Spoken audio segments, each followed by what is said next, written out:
How's good, bros? It's John Balls here, bros. Ya, aslinya mau baca buku watak tapi nggak tahu buku wataknya mana. Kok dia self healing sih? Oke lah, nggak apa-apa lah. Sekali kita baca buku self healing dari Dr. Aisyah Dahlan.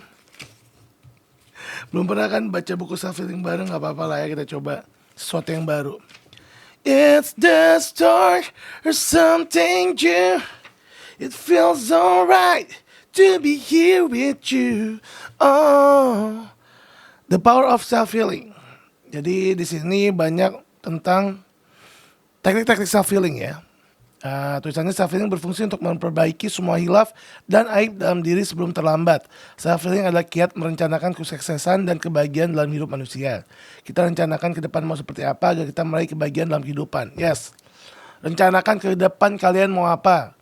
Tapi sebelum kita merencanakan ke depan, kita selesaikan dulu diri kita yang sekarang dan zaman dulu.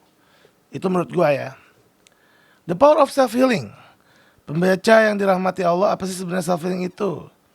Mungkin di antara pembaca bla bla bla bla bla, yang penting self healing artinya teknik penyembuhan sendiri tanpa dibantu oleh orang lain. Ya, jadi kalau kalian emang mau self healing, kalian harus beli buku ini sendiri. Detailnya, self healing itu kayak sebuah proses untuk nyembuhin diri seorang dari luka batin yang mengganggu emosinya. Jadi karena tadi kita mau ya seperti apa ke depan agar kita meraih kebahagiaan dalam kehidupan, kita mau menuju melangkah ke depan. Kita harus tahu dulu ya, kita punya luka batin ya.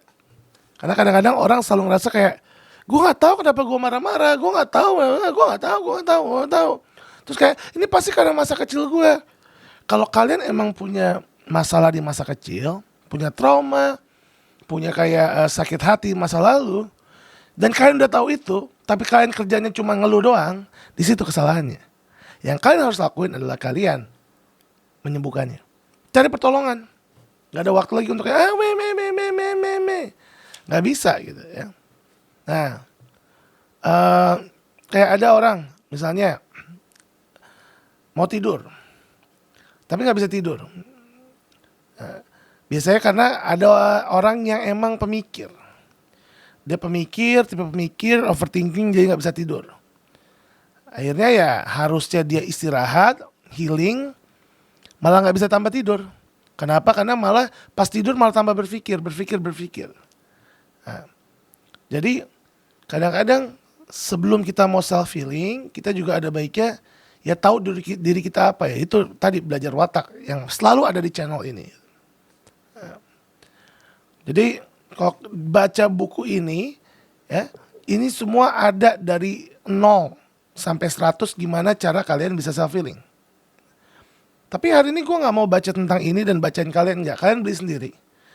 Yang gue mau ngomongin di sini adalah, ya gue agak sedikit serius hari ini. Gak percaya gue bisa serius. Perspektif gue tentang self healing. Tadi, kadang-kadang orang itu musuh terbesar dari dia self healing atau dia menyembuhkan dirinya, ya gak tentang self healing aja lah, tentang healing, adalah denial. Mereka gak mau ngaku kalau mereka ada masalah, mereka gak mau ngaku kalau mereka bermasalah, mereka gak mau ngaku kalau mereka emang salah. Tadi ya, dari 3 hal itu. Nah, kadang-kadang orang cuma ngerasa kayak dunia ini yang salah, dia yang benar. Dia semua disalahin. Ibu salah, bapak salah, kakak salah, adik salah, tetangga salah, lampu salah, cecak salah, rotan salah, akar pun jadi. Ya, jadi semua salah. Jadi harus ngapain sih tadi? Denial itu benar-benar harus dilawan dulu. Kalian gak boleh deny, kalian gak boleh menyangkal apapun yang orang bilang kalian. Ya misalnya orang itu orang kepercayaan kalian dan kalian tetap gak mau dengerin. Misalnya ada nih contoh kayak, pasangan lo tuh gak bener, gini. Buktinya dia sekarang dimusuhin semua orang, tapi lo tetap denial dan merasa kayak enggak, orang-orang yang salah, dia ini difitnah gini. Nah itu kalian harus introspeksi lagi. Kalau emang si X ini dimusuhin semua orang, ya masa sih semua orang yang salah? Ada 10 orang benci sama si X. Jadi yang jahat tuh si X atau 10 orang itu. Dan 10 orang ini dari background yang berbeda-beda. Walaupun mereka akhirnya ketemu, terus bilang iya, kita sama-sama gak suka, gak cocok sama dia. Siapa yang harus introspeksi 10 orang ini? Egois. Si X dong, introspeksi ya gak? Iya. Lu tahu lu sendiri yang bermasalah, 10 orang lain punya masalah sama lo mau mereka yang ngalah, egois. Terus playing victim. Terus bilang ke orang terdekat lo, kayaknya ini yang ngasut semuanya gini-gini, egois. Tapi mungkin dia belum belajar tentang dirinya gitu. Tapi kalau dia udah belajar tentang dirinya, dia udah belajar tentang agama, dia udah belajar semuanya, tapi tetap denial, ya gak tahu apa yang bisa bantu orang kayak gitu. Nah kadang-kadang tilik diri itu penting. Sadar kita bermasalah. Sadar kita ada yang salah. Sadar kita pernah salah. Nah, itu yang harus kita ketahuin. Kalau kalian bisa benar-benar tahu, oh iya, diri gue salah di sini, gue gak cocok sama ini, ya udah. Pilihannya dua, lo rubah diri lo, ya, atau lo hindarin orang yang gak cocok sama lo.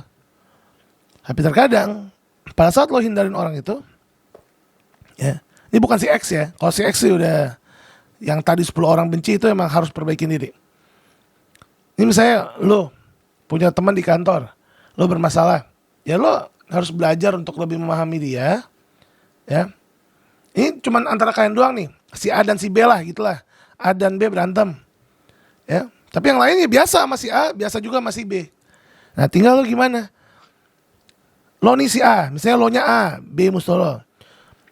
Lo mau perbaiki diri sendiri atau hindarin si A? Tapi kadang-kadang lo hindarin si A, kalau lo gak perbaikin diri lo berantem sama si C. Maksudnya hindarin si B, ya lo ngerti lah maksudnya. Karena percuma kita ngindarin orang kalau kita belum berubah.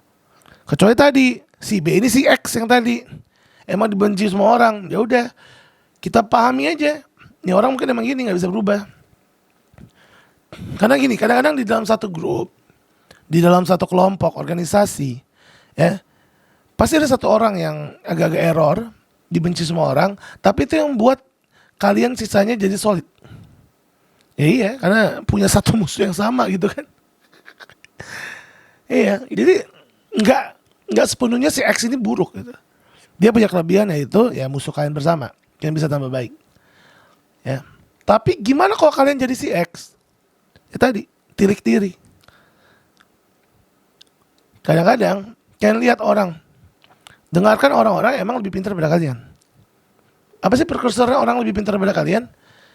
Ya dia orang dipercaya banyak orang. Oh pintar IQ bla bla, bukan tentang IQ doang gitu, tapi pintar secara apapun. I mean like wise gitu, bijaksana itu kan kepintaran gitu, kecerdasan. Karena orang yang bijaksana biasanya intrapersonal sama interpersonalnya bagus, bijak ke diri sendiri, bijak ke orang lain, ya kan? Ya, kalau dia emang kalian bisa dapat yang kayak gitu, bisa dapat orang yang kayak gitu, ya kalian dengerin. Terus kalian masih nggak mau dengar, merasa itu kayak oh enggak orang ini gini, egois loh, ya.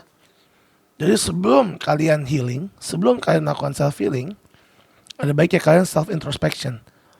Dan ternyata tentang self introspection semuanya ada di buku ini juga, ya, bermuhasabah. Sini ada nih di chapter 1 tentang muhasabah, ya, the power of self healing. Di sini dikatakan bahwa ya ternyata self healing itu masuk ke dalam kategori yang kita kenal dengan muhasabah, yaitu introspeksi diri, ya. Jadi ada bagusnya kalian beli buku ini untuk baca selengkapnya. Karena ini harusnya nggak gue bahas, ini tadi spontan, beneran nih gue kira buku watak, gue salah ambil, gue spontan banget. Jadi thank you for watching. Ahmad Bros, let's go!